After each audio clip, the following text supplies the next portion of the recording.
Hello, my name is Jordana Maria Azevedo Martins, and I will talk about my work entitled Tumoral and Stromal Expression of MMP-2, 9, 14, TIMP1, TIMP2, and VEGF-A in cervical cancer survival.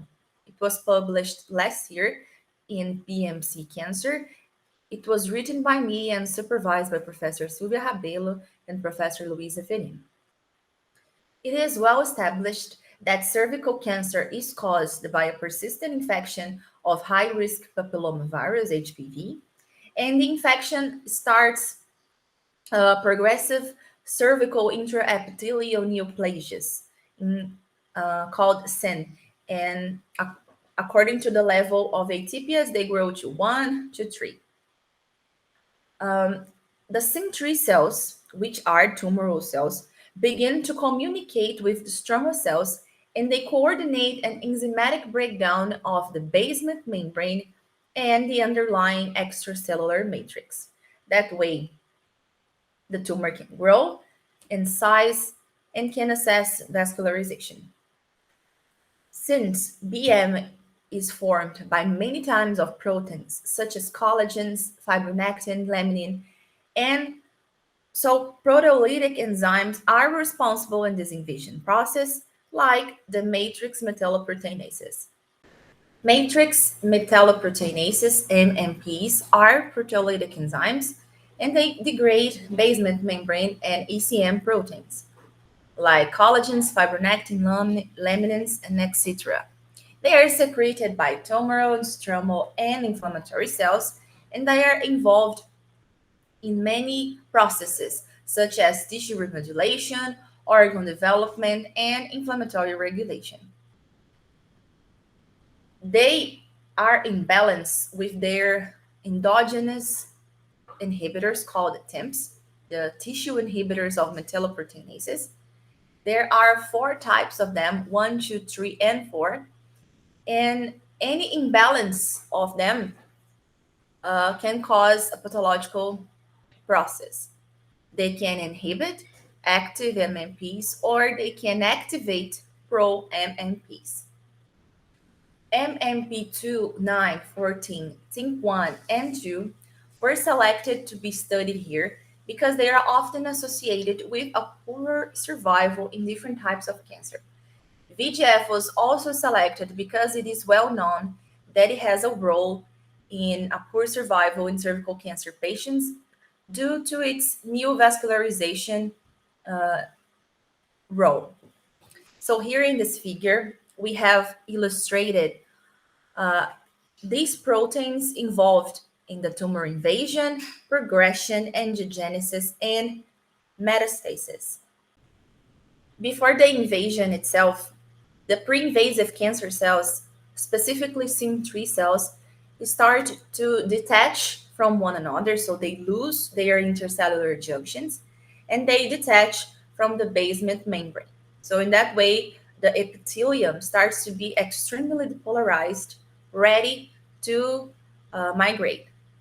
Then they start to rupture the basement membrane, secreting proteolytic enzymes such as MMPs. So here in the second and third picture, we can see a very early stage of invasion when we see the tumoral cells invading the subjacent stroma. Once invaded, the tumor continues to secrete MMPs to degrade the surrounding ECM to increase in size and migrate.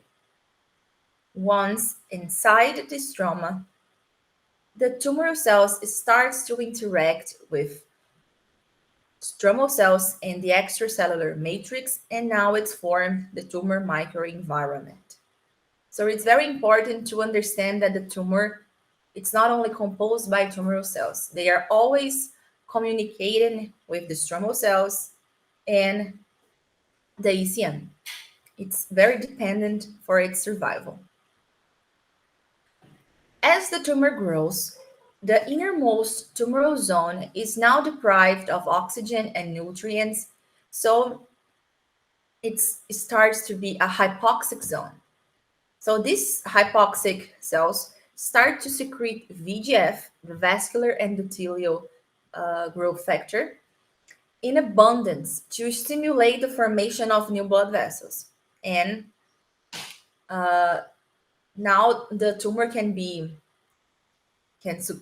survive and have success. But how can the MMPs are related to this process?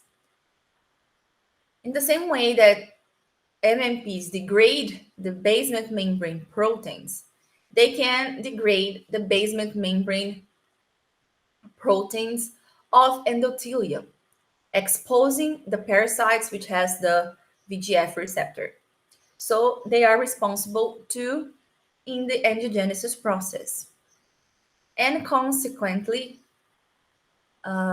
since it can degrade the basement membrane of endothelium, it can also can help the cancer cells to migrate to the blood vessel and metastasize. Since TIMP1 and TIMP2 directly inhibits MMP-9 and 14, they are also involved in the regulation of tumoral invasion, migration, progression, angiogenesis, and metastasis. So the objective of this study was to assess whether the expression of MMP-2, 9, 14, TIMP1, 2, and the VEGF-A, both in tumor and stroma, were associated with cervical cancer prognosis. To do that, we analyzed the protein expressions in the cells along with the age, tumor stage, and histopathological grade if they were associated with cause-specific death. The women selected for this study were diagnosed and treated in CAISME, Women's Hospital of Unicamp from 2005 to 2008. And they were selected for a previous study of Vestin, a co-author of this paper too.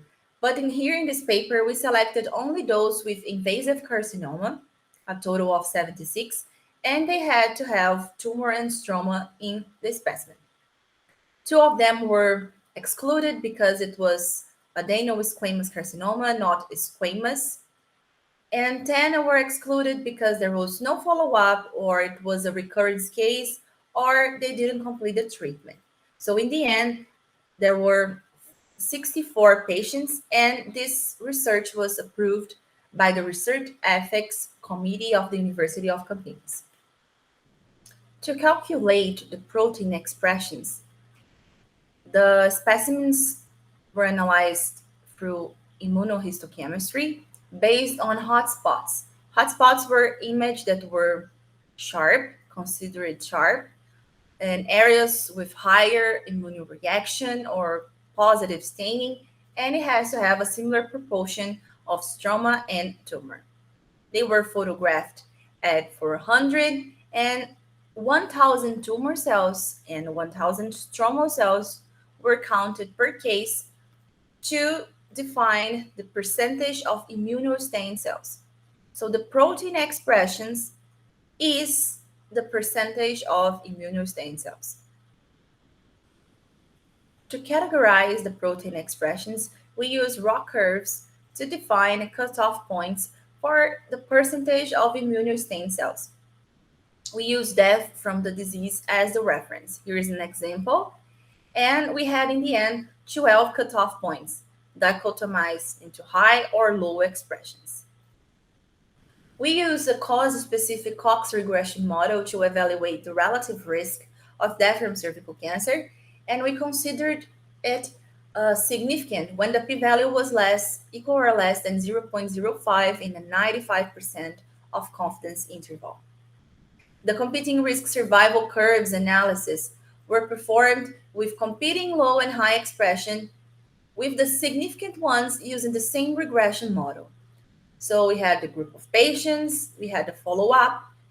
That led us to 4 outcomes: alive without disease, alive with disease that both were excluded for this analysis, and we have 2 events used to the cause-specific survival: death due to other causes, that was censored since it's our competing risk, and death for the cervical cancer, from cervical cancer, that is our event of interest. For the first part of the results, we have here the pathological and clinical characteristics of the patient.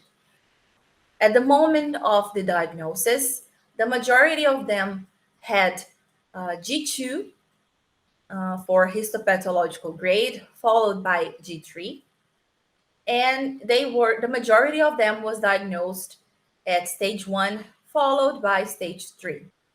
The median age was 44 years old, and that age was considered our cutoff point for older ages or younger ages.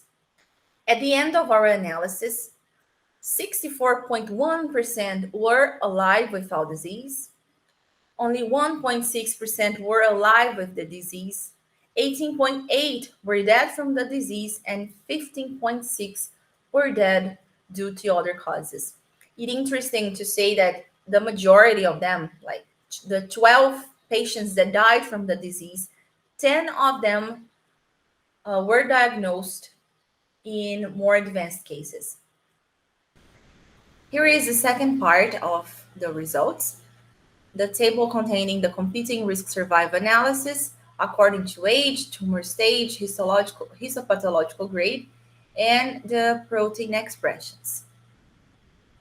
Women older than 44 years old at the time of the diagnosis and women diagnosed in more advanced cases showed a significant greater relative risk to die from cervical cancer.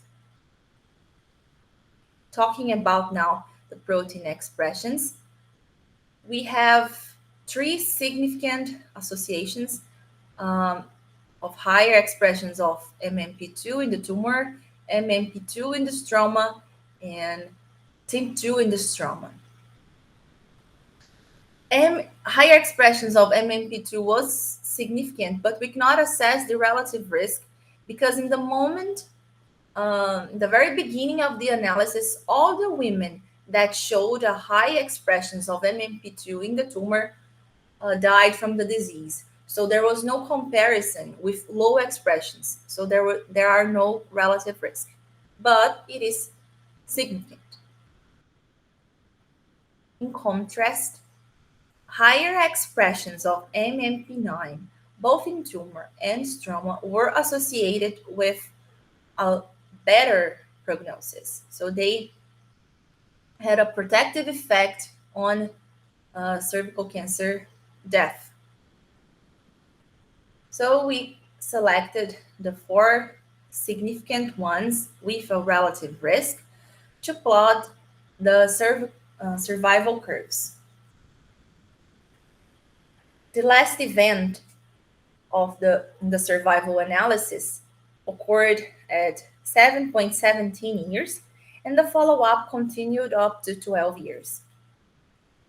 Only 59% of women with higher expressions of MMP2 in the stroma were alive, and only 55% of women with high expressions of TIM2 in the stroma were alive. Otherwise, MMP9 expression showed an opposite association because of its protective association with cause-specific death.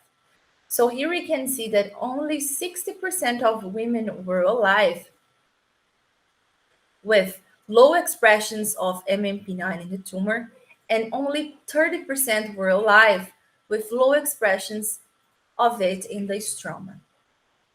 In the end, we had four significant proteins associated with cause-specific survival, and three of them were expressed in stromal cells.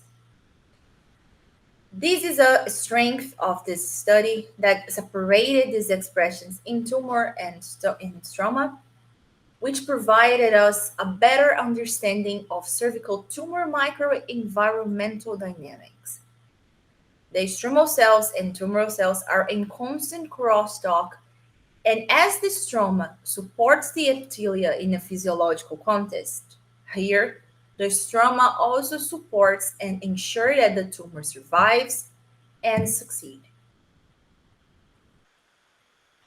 In conclusion, clinically, women older than 44 years old and diagnosed in more advanced cases have more relative risk to die from the disease. So age and tumor stage are associated with a lower cause-specific survival.